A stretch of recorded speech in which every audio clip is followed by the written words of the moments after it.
లక్ష్మీ అమ్మవారిని అనుగ్రహం కోసం ఆరాధించే వాళ్ళు ఎక్కువగా ఉంటారు.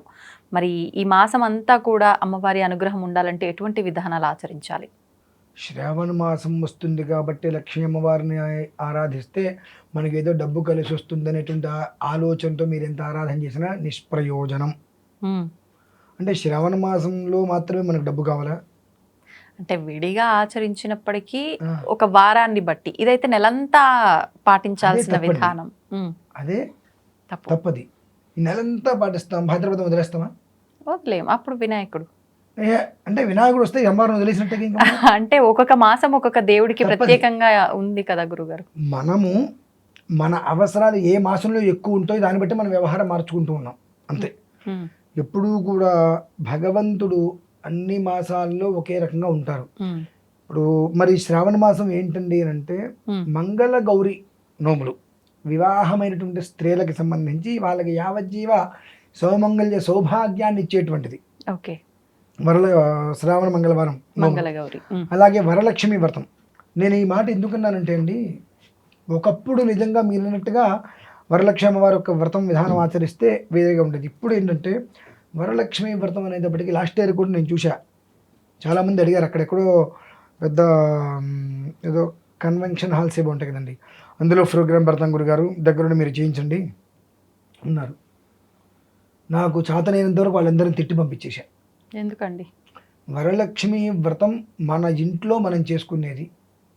ఒక 60 మందో 100 మందో 150 మందో అమలక్కలందరూ కలిసి వచ్చి కూర్చొని కన్వెన్షన్ షెడ్లో, అంటే ఒక కళ్యాణ మండపం లాంటి దాంట్లో సామూహికంగా. సామూహికంగా కూర్చొని చేసుకు అంత కర్మే వచ్చిందండి. ఉమ్, అది సామూహికంగా చేసుకొని ఒక పంతులు గారిని కూర్చోబెట్టి ఆయన అన్నీ వివరం చెబుతూ ఉంటే వాళ్ళందరూ అక్కడ చేసి ఆ తర్వాత అవన్నీ పట్టుకొని కొంపకెళ్తారట. ఉమ్, చాలా బాధ కోపం అన్నీ వచ్చినాయండి. వరలక్ష్మి అమ్మవారి అనుగ్రహము కళ్యాణ మండపానికి కావాలా, నీ ఇంటికి కావాలా? ఇంటికే. మరి అది ఎక్కడ చేసుకోవాలి? ఇంట్లో. ఇంట్లో చేసుకోవాలి. ఈ సామూహికానికి దానికి సంబంధం ఏంటండి?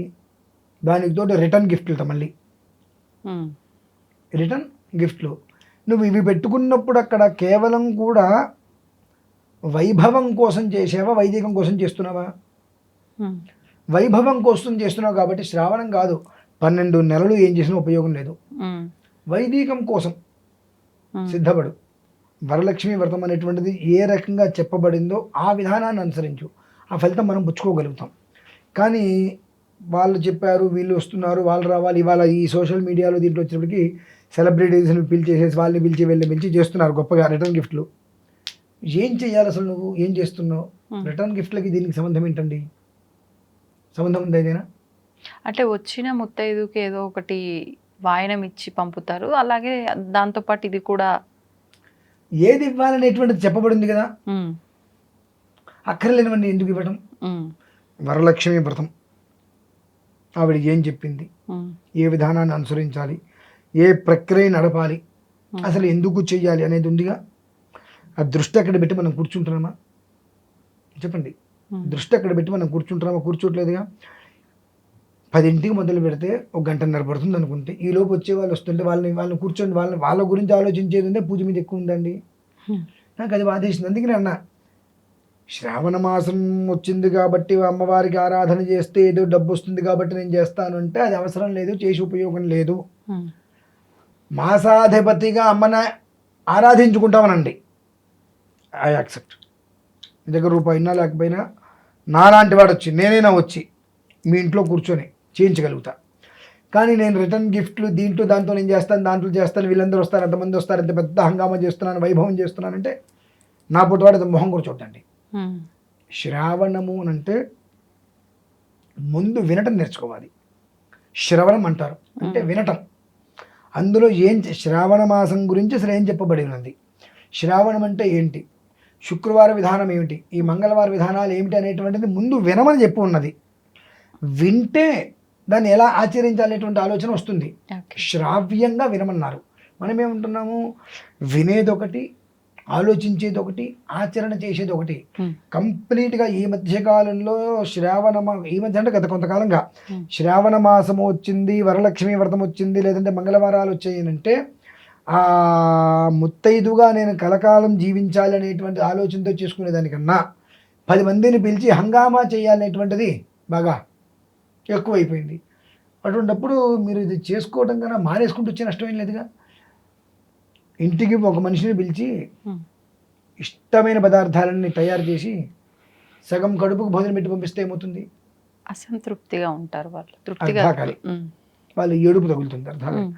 అలాగే శ్రావణ మాసం అంటే దేనికి సంబంధించింది, ఎలా నిర్వహించాలనేటువంటి విషయం ఉండగా దాన్ని పక్కన పెట్టేసేసి మనం ఏదో కొత్తగా చేస్తాము, వాళ్ళు చేశారు కాబట్టి నేను కూడా వాళ్ళకన్నా ఇంకాస్త ఎక్కువ చేయరు, వాళ్ళు గాజు గ్లాస్ ఇచ్చారంటే నేను స్టీల్ గ్లాస్ ఇస్తాను, లేదంటే నేను కోటింగ్ ఉన్న గ్లాస్ ఇస్తాను, ఇట్లా చేస్తున్నారు తప్పితే ఇవన్నీ కాదు మనకు పూజ విధానం అవసరం అని చెప్పి ఎంతమంది చేస్తున్నారు? అది చెయ్యనప్పుడు ఇవన్నీ చేసి మనకేదో లబ్ధి పొందుతాం అనేటువంటి మాట పచ్చి అబద్ధం. కాబట్టి అటువంటి ఆలోచన ఉంటే ఎవరు చేయవలసిన అవసరం లేదు. కాదు, అమ్మవారికి చేసుకోవటం వలన వంశం బాగుపడుతుంది, కుటుంబం వృద్ధి కలుగుతుంది అనేటువంటి ఒక్క ఉద్దేశంలో ఉంటే ఈ ఆర్భాటాలు మనకు అవసరం లేదు. వైదికంగా అమ్మవారిని ఆరాధించుకోగలిగితే అమ్మవారి కొలువై ఉంటుంది. కాబట్టి శ్రావణ మాసం కాబట్టి ఇలా చేస్తామని అర్థం. స్త్రీలకి సర్వదా సౌభాగ్యదాయకమైన మాసం.